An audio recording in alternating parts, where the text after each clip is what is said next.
Stop taking deep breaths, your right hand will start trembling in 7 seconds, and you will think of your mother. That sentence froze Carl Jung's blood in 1932. The young psychiatrist standing before him wasn't guessing.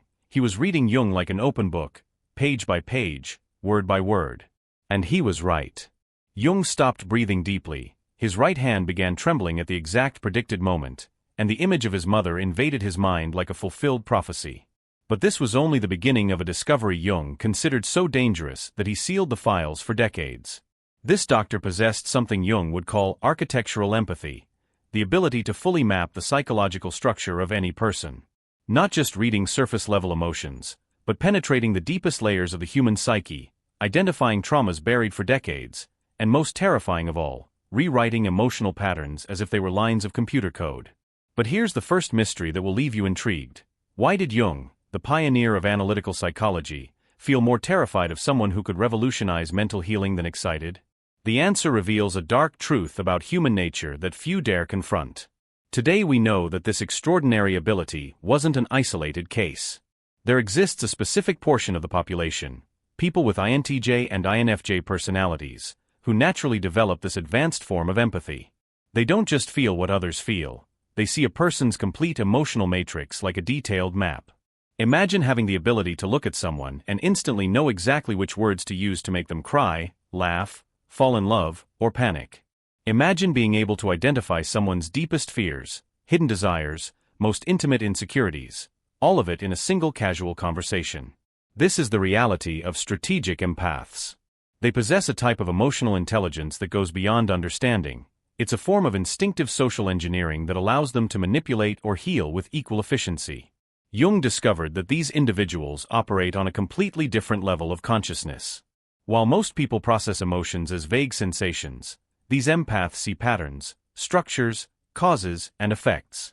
They can trace how a childhood trauma manifests in specific adult behaviors, how certain words trigger automatic responses, how people emotionally shield themselves. The case of Dr. K revealed something even more disturbing. These empaths don't just identify patterns, they can alter them. During his sessions with Jung, the doctor demonstrated how a simple change in tone of voice or an apparently innocent question could completely reconfigure a person's emotional state. It was like watching a programmer modify code in real time, except the code was the human mind. Jung realized he was witnessing an evolution in human consciousness. These empaths represented a leap forward, a more advanced way of processing social and emotional information. But evolution doesn't always mean moral progress. The ability to read and influence human minds with such precision created a monumental ethical dilemma. In the right hands, this skill could heal deep traumas, resolve complex interpersonal conflicts, and dramatically accelerate personal development. In the wrong hands, it became the most powerful tool of manipulation ever documented. Jung observed that these empaths face a constant and almost irresistible temptation.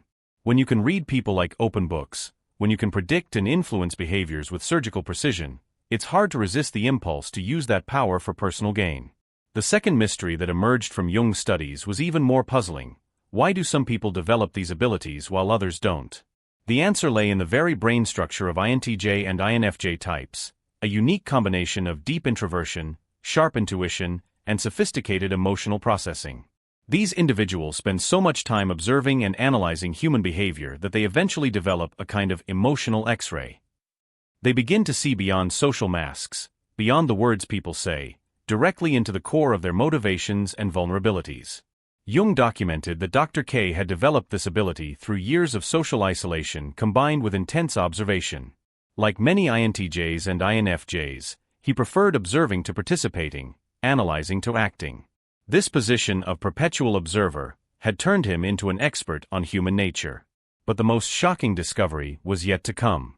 Jung realized that these empaths weren't simply good at reading people, they were addicted to it. The ability to penetrate another's psyche generated a kind of intellectual ecstasy, a sense of power and understanding that quickly became addictive. If you're finding this story fascinating and want to uncover the deepest secrets about these dangerous empaths, don't forget to subscribe to the channel so you don't miss the next episodes.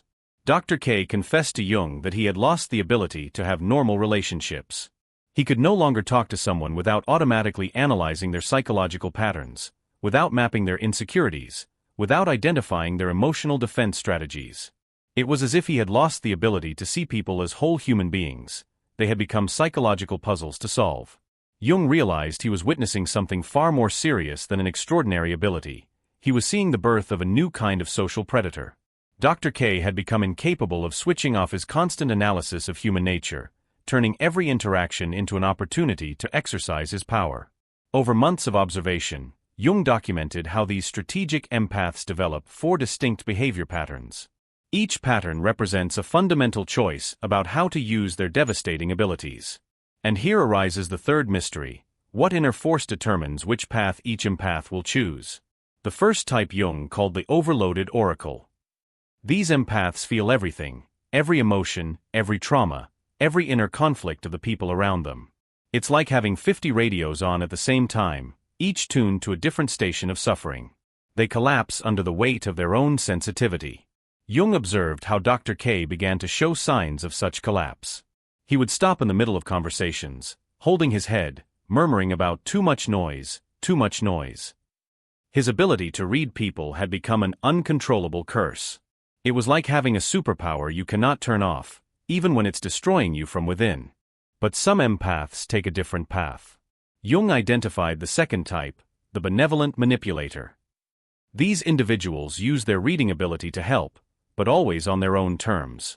They become addicted to the feeling of being needed, of being the only ones who truly understand others. One of Jung's patients described how an empath of this kind had become indispensable in his life. He knew exactly what I needed to hear, when I needed to hear it. It was as if he had the instruction manual of my soul. But this intentionally created emotional dependence became a subtle prison.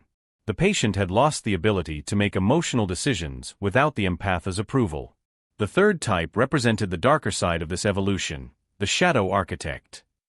These empaths discover that their ability to manipulate can be used for personal gain, and they surrender completely to this power. They become masters at identifying and exploiting the insecurities of others. Jung documented a disturbing case in which such an empath managed to manipulate an entire group of colleagues into turning against one another, simply by planting strategic comments that triggered the right insecurities in the right people.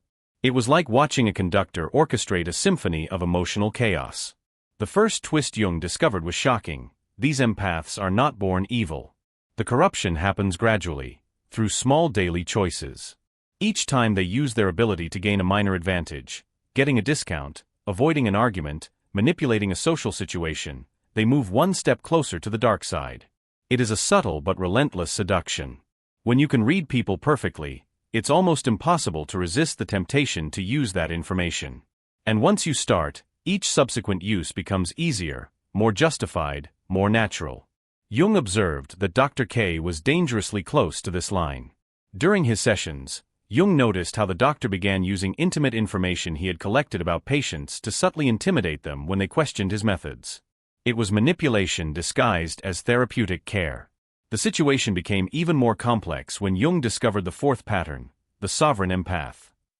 These rare individuals managed to integrate their abilities with strict ethics, transforming into guardians of others' development. They use their reading ability not to manipulate, but to guide people toward genuine growth. Jung was fascinated by the fundamental difference between a shadow architect and a sovereign empath. Both possess the same devastating abilities, but one uses power to control while the other uses it to liberate. The difference did not lie in capability, but in deep intention. Here arises the fourth and most intriguing mystery: what prevents a sovereign empath from becoming corrupted? Jung discovered that the answer lay in a process he called shadow integration, the ability to recognize and accept one's own manipulative impulses without being dominated by them. A sovereign empath Jung studied explained, "I feel pleasure when I identify a vulnerability in someone. I feel a small wave of power, a temptation to use that information. The difference is that I recognize this feeling, accept that it exists within me, but consciously choose not to act on it." Jung realized this was the key to the ethical use of empathic abilities. It wasn't the absence of temptation, but the conscious recognition of it followed by a deliberate choice not to succumb. The second twist came when Jung understood that these empaths were not anomalies, they were the inevitable future of human evolution. As society became more complex, more interconnected, more dependent on subtle social nuances, people with these abilities naturally emerged. He predicted that in the coming decades, more and more individuals would develop these capacities. The question was not if it would happen, but how humanity would deal with a growing population of people capable of reading and manipulating the human psyche with scientific precision. Jung felt a deep fear as he realized he was witnessing not only the emergence of extraordinary individuals, but potentially the birth of a new class of human beings, a psychological elite with powers most people cannot even imagine. Dr. K became the first case study of this new reality. His abilities kept evolving, becoming more precise, more encompassing, more dangerous with each passing day. The decisive moment came when Jung discovered that Dr. K was not just reading minds, he was rewriting memories. During an apparently routine session, Jung realized that his own recollections of past events were subtly changing, being altered through hypnotic suggestions so refined they were imperceptible. It was terrifying. Jung realized he had been mentally hacked for months without noticing. Dr. K had developed memory modification techniques so sophisticated that he could literally edit a person's perceived reality, erasing inconvenient traumas or implanting false memories of healing. At that moment, Jung fully understood why he had sealed the files. He was not dealing merely with someone who could read minds, he was facing someone who could rewrite a person's very identity. It was divine power in mortal hands, and Dr. K had become addicted to this ability to play God with another's consciousness. The situation reached its most critical point when Jung confronted Dr. K about the manipulations. The response was devastating. "Professor Jung, do you think I chose to become this way? I wake up every day seeing the true nature of every person around me. I see their lies, their pathetic fears, their selfish motivations. You are like children playing with matches near dynamite, unaware of the chaos you create." Jung felt a chill as he realized that Dr. K had developed a completely distorted vision of humanity. His ability to see through social masks had turned into a profound disdain for human fragility. He had emotionally isolated himself from the very species he intended to heal. "When you can see the inner mechanisms of how people function," Dr. K continued, "it's impossible not to feel a mix of pity and irritation. It's like watching adults cry because they lost a toy. I help because I can, but I no longer feel any genuine emotional connection with anyone." This was the answer to the central mystery that had haunted Jung. Why do these empaths become corrupted? Not because of inherent evil, but because of the emotional isolation their own ability creates. They become perpetual observers of the human condition, incapable of genuinely participating in it. Jung documented that Dr. K had completely lost the ability to relate to people as equals. Everyone had become either projects to fix, puzzles to solve, or tools to use. Strategic empathy had killed his emotional empathy. But the most shocking discovery was yet to come. Jung realized that he himself was beginning to develop these same abilities through prolonged exposure to Dr. K. It was as if the ability were contagious, transmissible through intensive observation. For weeks, Jung noticed he could predict behaviors with increasing precision. He began to see patterns in his patients' reactions that had previously been invisible. More disturbing still, he began to feel the same irritation with the limitations of normal people that Dr. K displayed. This was the third twist. Strategic empathic ability was not only evolutionary, it was viral. It could spread through prolonged contact with other empaths, creating a chain reaction that could transform the entire human social structure. Jung faced the most difficult dilemma of his career.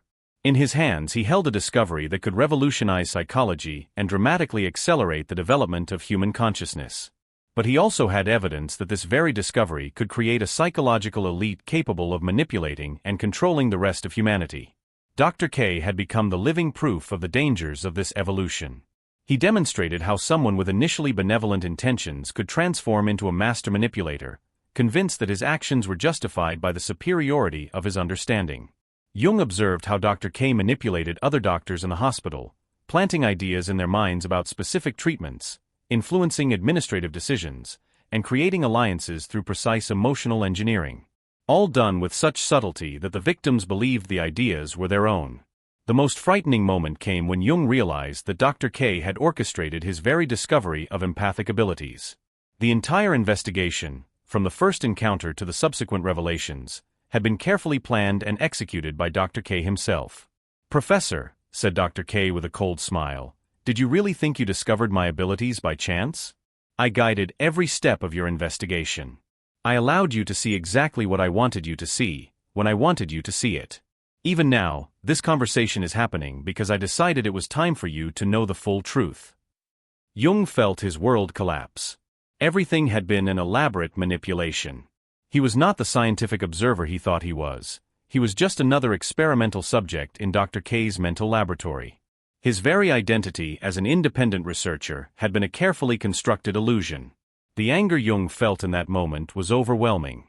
Not just for the manipulation, but for the humiliation of discovering he had been completely controlled for months without noticing. His expertise in psychology, his experience with the human mind, his reputation, all of it had been irrelevant before the power of strategic empathy. But that anger brought brutal clarity. Jung understood that strategic empaths represented not just an evolution, but an existential threat to human autonomy.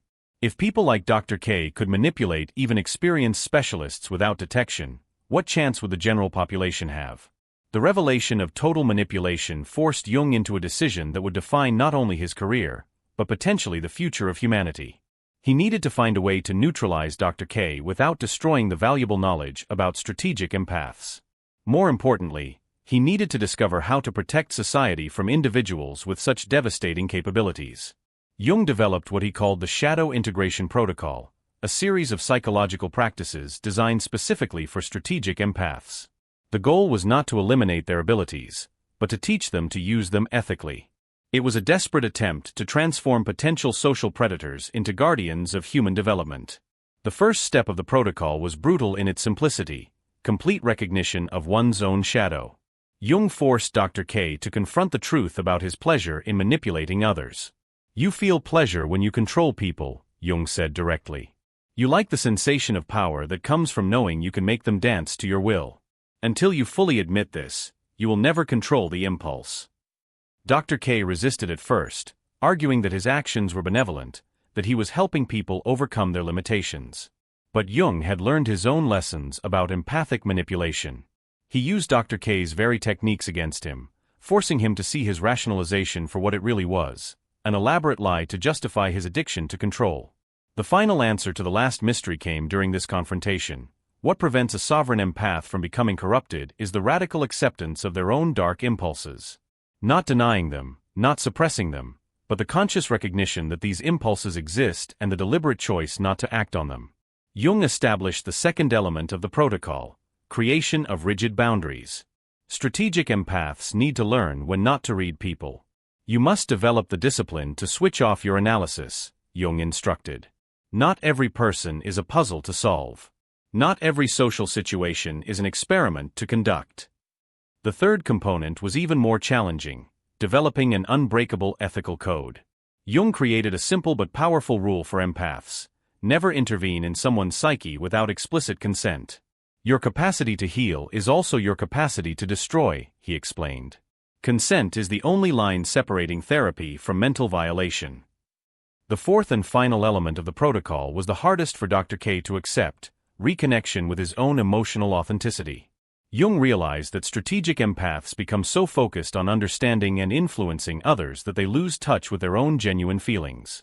They become perpetual actors, assuming whatever persona is needed to achieve their goals.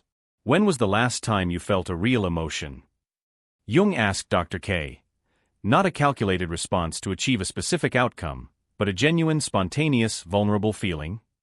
The question cut deeply because Dr. K realized he couldn't remember. The process of implementing the protocol with Dr. K was extraordinarily painful. It was like watching someone unlearn skills that had become fundamental to their identity. Dr. K experienced what Jung called empathic withdrawal syndrome, a period of deep depression when he stopped using his manipulative abilities.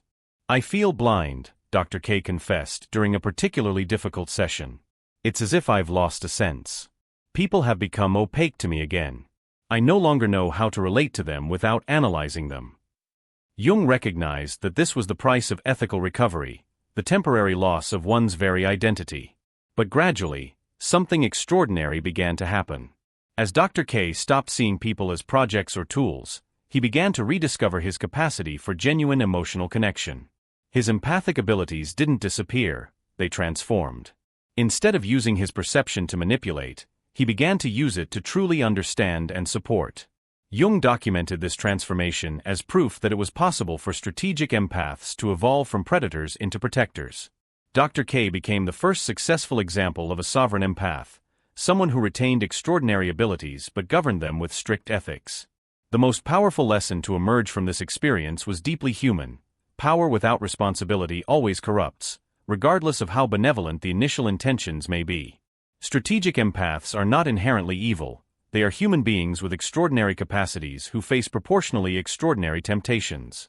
Jung realized that society needed to prepare for a reality where more people would develop these abilities. He predicted that in the coming decades, emotional and ethical education would become as important as traditional academic education. A population that doesn't understand the mechanisms of psychological manipulation becomes vulnerable to exploitation by those who master them. More importantly, Jung understood that strategic empaths represent an evolutionary test for all of humanity. They force our species to confront fundamental questions about autonomy, consent, and the ethical limits of interpersonal power. As a society, we must learn to identify and protect ourselves from sophisticated psychological manipulation. The story of Dr. K became a map for future generations of strategic empaths. It demonstrates that the choice between becoming a predator or a protector is not determined by ability, but by character. And character can be developed through deliberate practices of self-discipline and ethical reflection. Jung concluded his files with a prophecy that proved eerily accurate. These individuals are not anomalies. They are heralds of a new phase of human evolution. The question is not whether more people will develop these capacities, but whether we will be prepared to guide them toward the light instead of the shadow. The final lesson is clear and urgent. The most dangerous ally is the one with an INTJ or INFJ brain because their capacity for deep understanding of human nature can be used either to heal or to control. The difference between a benevolent and a malevolent strategic empath does not lie in their abilities, but in their conscious ethical choices. If you've made it this far, you now possess knowledge about one of the most important and dangerous discoveries in modern psychology. Use this information wisely. And don't forget to subscribe to the channel for more content about the mysteries of the human mind. We live in an era where these abilities are becoming more common. Recognizing the strategic empaths around you, and perhaps even within yourself, may be the key to navigating a future where psychological power becomes as common as academic intelligence.